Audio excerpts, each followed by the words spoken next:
వాక్యంలోకి పోయే ముందు ఒక చిన్న ప్రార్థన చేసుకుందాం.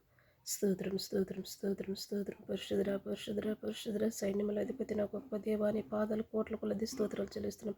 ఈ యొక్క వాక్యం ద్వారా నా ప్రభువా, నేను జనాలకు వివరిస్తుండగా ఈ పరిచర్యను, ఈ యొక్క సేవని ఆశీర్వదించి దీవించమయ్యా. దీంట్లో ఉండే మర్మాలు, దీంట్లో ఉండే గూఢమైన సంగతులు ప్రజలకు చెల్లించలాగా నా ద్వారా నా ప్రభు సహాయాన్ని దయచి నా నోటికి నువ్వు బోరగా ఉండమని మేము తగ్గించుకుంటే నీకే మహిమ తెచ్చేలాగుండలాగున సహాయాన్ని దయచేయమని నజరేయుడైన యేసు నామమున పెట్టి వేడుకుంటున్నాను లోకరక్షక.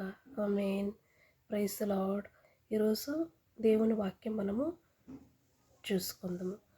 ఈరోజు ఒక వాక్యము, భయపడకుడి మీకు సమాధానము కలుగునుగాక. యోహాను సువార్త 20:19.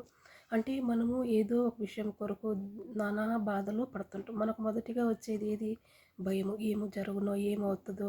మనం ఉదయకాలం లేచిన వెంటనే మనకేం కలుగుతుంది? ఈ రోజంతా ఎలా గడుస్తుంది, ఈ రోజంతా ఎలా ఉంటుంది, మనం ఎవరిని మీట్ చేస్తాము, వాళ్ళ దగ్గర మనం ఎలా ఉంటాము, మన అప్పుల బాధల నుంచి మనకు ఒక భయం ఉంటుంది, మన ఇల్లు గడవడమో ఒక భయం ఉంటుంది, మనం వచ్చి నెలకి ఈఎంఐ కట్టే దాంట్లో ఆర్థిక స్థితిలో ఎట్ట జరుగుతుంది అనేది ఏదో ఒక భయముతో జీవిస్తున్నాం.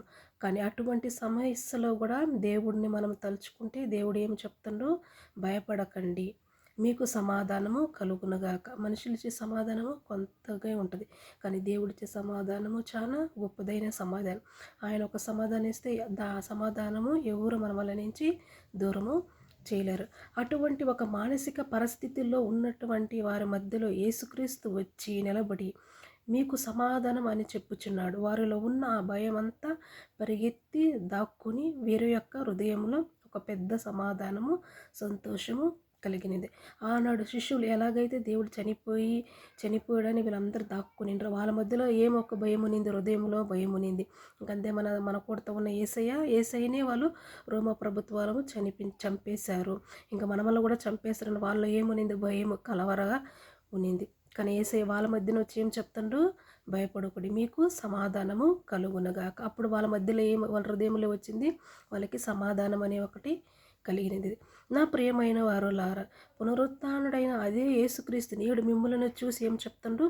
వాళ్ళకే కాదు యేసయ్య చెప్తాను, ఈరోజు నీకు నాకు కూడా ఈ వీడియో ద్వారా ఎవరెవరైతే ఎంతమంది భయముతో కలవరతో ఉన్నారో వాళ్ళని చూసి కూడా దేవుడు చెప్తున్నా, భయపడకుడి మీకు సమాధానం కలుగునుగాక. ఎటువంటి పరిస్థితి అయినప్పుడు కూడా మీకు సమాధానము కలుగునుగాక అని చెప్తాడు. అప్పుడు మన దేవుడు సమాధానకర్త కదా.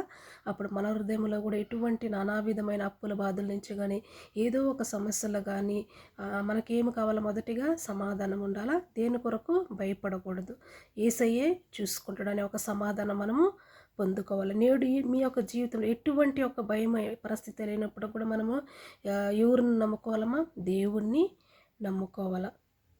ఈ దిన వాగ్దానం మీ అందరి జీవితంలో నెరవేరాలని నేను దేవుని యందు ప్రార్థిస్తున్నాను. ఆమేన్. దేవుడి వాక్యాన్ని ఆశీర్వదించి దీవించునుగా.